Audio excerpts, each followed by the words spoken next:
The story begins with a boy who wakes up in complete darkness. At first, he cannot see anything at all, but after a while, he notices a very faint light in front of him. The light slowly becomes brighter. A tiny part of the shell is broken from where he can peek outside. Through that small hole, he sees that he is in a forest. Suddenly, a status screen appears in front of him, as it clearly says that he is a dragon egg. After that, his stat window fully opens, and a divine voice announces that this window shows all his current abilities in numerical form. Confused, he tries to talk to the divine voice and angrily asks what is happening. But the divine voice calmly replies that he is still at level 1, so it cannot explain anything to him yet. This reply irritates him even more. Angry, he moves his body slightly, and because of that, he falls from the tree he was resting on. He hits the ground and rolls down a slope without stopping until he finally reaches a river. There, he sees his reflection in the water. When he looks closely, he's shocked because the reflection is truly that of a dragon egg. Seeing him so confused, the divine voice tells him that he is actually a dragon egg. If his shell completely breaks, he will die instantly. Meaning, even making that small hole was a huge risk for him. The divine voice further explains that although dragon eggs are at the lowest level of the food chain in this world, they have the potential to grow into terrifying and powerful dragons over time. But this is only possible if they manage to survive long enough. He decides that staying in one place is too dangerous, so he rolls away with full force. Unfortunately, this causes him to fall off a small rock, and because of this, the system announces that his fall resistance has increased from level 1 to level 2. Even then, he loses HP from falling and realizes that he needs to be more careful. Feeling injured and tired, he decides to sleep so he can recover. When he wakes up, he finds his HP fully restored. He continues rolling forward and keeps thinking about what will happen when he finally hatches. He wonders if he will one day become a giant dragon and then have to keep fighting enemies to stay alive. Lost in these thoughts, he keeps moving. Suddenly, he stops because he sees a giant worm not far away. Sensing danger, he quickly hides behind a tree and uses his appraisal skill on it. The result shows that the creature is called a gitter. As soon as the worm sees him, it jumps at him and starts chasing him with clear intention to eat him. He rolls away with full force. The worm chases him until he reaches the edge of a cliff. As it jumps to swallow him whole, he uses all his strength at the last moment to dodge. He bounces into the creature, pushing it off the cliff. The monster rolls down and dies instantly. This becomes the first victory of his life. The system immediately announces that he has gained 12 experience points and now has reached level 5. All his stats fully max out.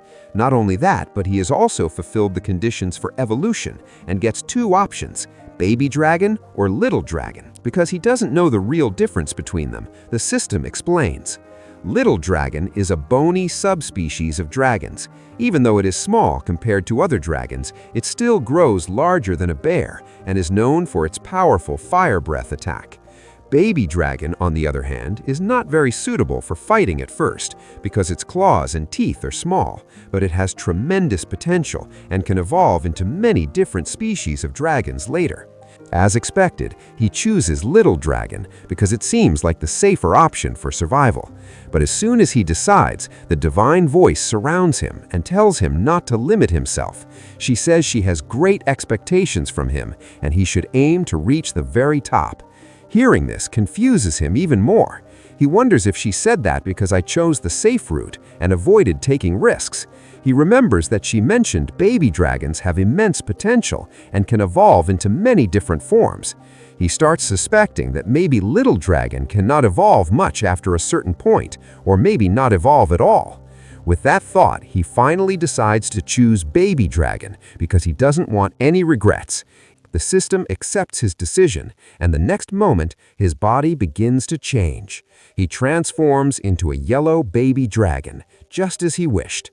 With this evolution, he gains many new skills, and all his previous stats significantly increase. But even though he evolved, his HP and MP do not refill automatically, which means he is still tired and needs proper rest before moving on. Understanding this, his stomach growls loudly, showing he needs to eat. He looks at the worm he killed earlier and surprisingly finds it very appetizing now. Realizing he needs protein to grow stronger, his dragon instincts awaken completely. Without delay, he eats the worm. After eating, he lays on the ground and falls asleep. The next morning, when he wakes up, he feels fully energized and refreshed.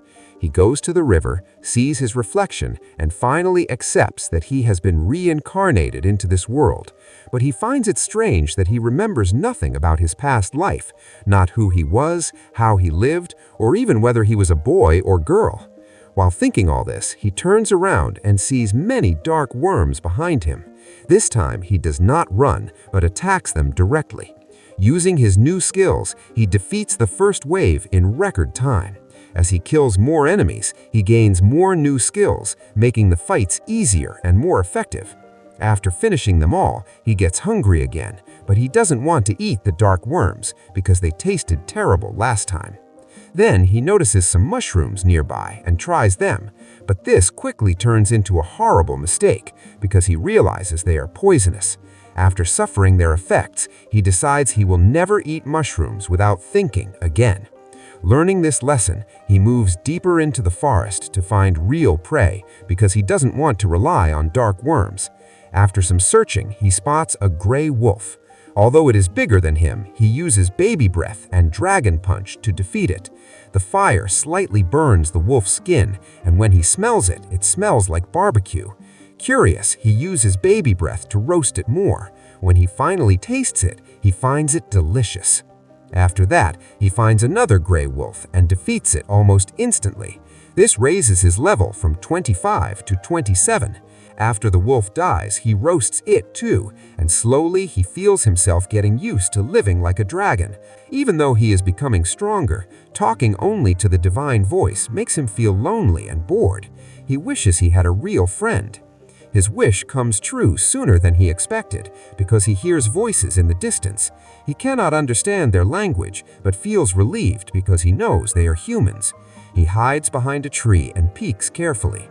He sees a small group of adventurers coming towards him. At first, he thinks he should show himself and try to talk to them, but then he remembers he's a dragon. He worries they might attack him immediately. Still, he thinks he's small, not very dangerous, and a little cute, so maybe they won't see him as a threat. With that hopeful thought, he steps out behind the tree and stands in front of them, trying his best to look cute and harmless. But unfortunately, his plan completely fails. The adventurers do not find him cute at all. To them, he is only valuable meat. Without hesitation, their leader slashes his chest with his sword. Then he uses magic that paralyzes his whole body, making him unable to move. He tries with all his strength to run away, but the paralysis stops him. He lies on the ground helplessly as the adventurers slowly walk towards him, clearly preparing to kill him. In that moment, he realized how foolish he was to think a dragon could ever be friends with humans. Just as the leader raises his weapon to deal the final blow, suddenly a female adventurer comes in between and stops him. She says there is no need to kill such a small, cute, and innocent-looking dragon.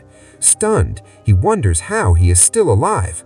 A few seconds later, he feels a warm sensation spreading through his body. Looking up, he sees the same woman using healing magic on him. He quickly uses appraisal and learns her name is Maria. Even though she has little MP left, she decides to heal him anyway. Maria keeps talking to him, and after a while, the system announces that he has gained the Greek language skill, which means he will be able to understand human language better as he levels up. But this calm and gentle moment does not last long. Suddenly, loud screams echo from ahead. Maria immediately recognizes the voices of her companions and runs to help them.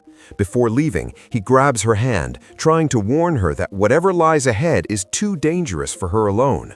But she pulls her hand away and runs, leaving him behind. He realizes that he cannot just stand there doing nothing while the girl who saved his life is in danger. He forces his tired body to move and runs after her. When he finally reaches the place, the sight terrifies him even more. The monster they are fighting is a rock dragon, a high-ranking monster. Things are even worse because it has 197 HP.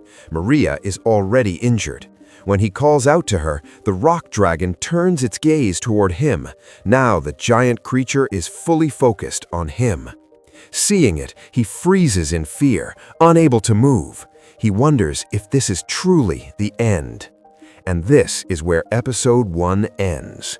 To not miss the next part, subscribe to the channel and watch the next video.